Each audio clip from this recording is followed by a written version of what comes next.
حضور علیہ الصلوۃ والسلام نے فرمایا کہ مومن کا معاملہ بھی بڑا عجیب ہے کہ اسے اگر تکلیف ہوتی ہے تو اس پر وہ صبر کرتا ہے، یا اسے خوشی ملتی ہے تو اس پر وہ شکر کرتا ہے، تو دونوں صورتوں میں اللہ اس کو اجر عطا کرتا ہے۔ اور یہ صرف شان مومن کی ہی ہے کہ وہ مصیبت پر صبر کرے، بلکہ فرمایا کہ مومن کے پاؤں میں کانٹا بھی چبھتا ہے تو اس کا بھی اس کو اجر دیا جاتا ہے، اس کے درجے بلند ہوتے ہیں، اس کے گناہ معاف کر دیے جاتے ہیں، اس کی خطاؤں سے درگزر کر لیا جاتا ہے۔ لیکن یہ مشروط ہے اس تکلیف کو صبر کے ساتھ برداشت کرنے سے۔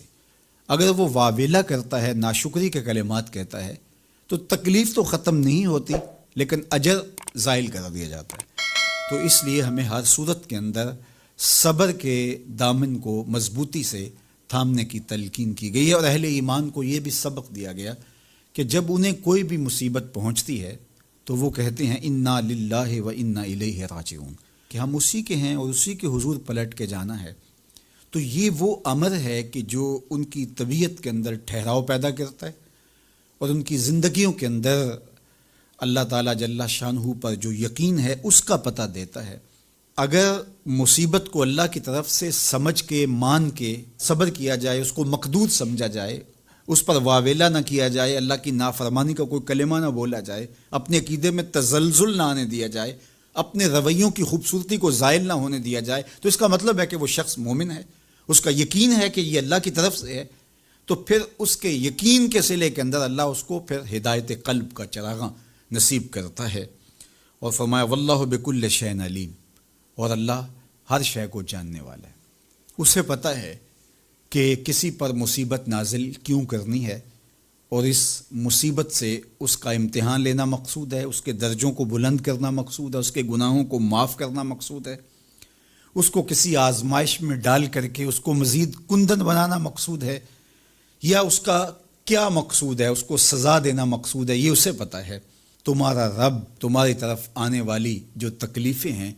ان کے اندر ہزارہا پنہا حکمتوں سے واقف ہے۔ یہاں یہ بات بھی سمجھنے کے قابل ہے کہ جو شخص مصیبت کے آنے پر صبر اور استقامت کے ساتھ اس سے نپٹتا ہے اور اللہ پر جو اس کا یقین ہے اس میں تزلزل پیدا نہیں ہونے دیتا، کل من عند اللہ، اے محبوب فرما دیجئے جو کچھ ہے وہ تمہارے رب کی طرف سے، یہ اس کا خیال اور فکر ہے کہ یہ میرے اللہ کی طرف سے، تو پھر اس مصیبت کو ٹالنے والا بھی وہی ہے۔ تو اگر یہ اس کا عقیدہ پختہ تھا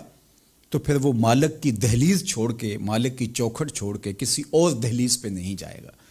کسی اور چوکھٹ پہ نہیں جائے گا، وہ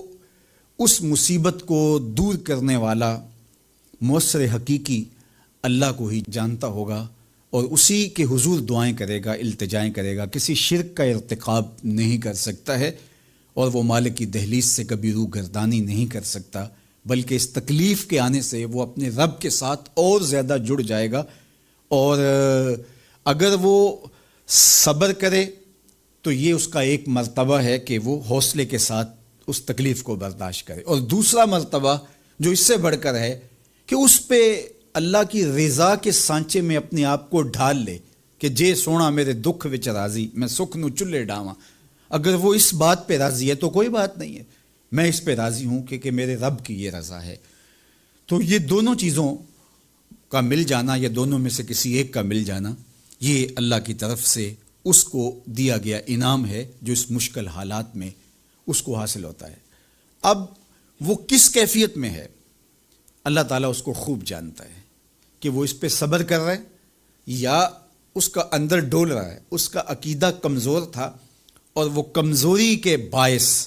جو ہے وہ تزلزل کا، تذبذب کا شکار ہو گئے،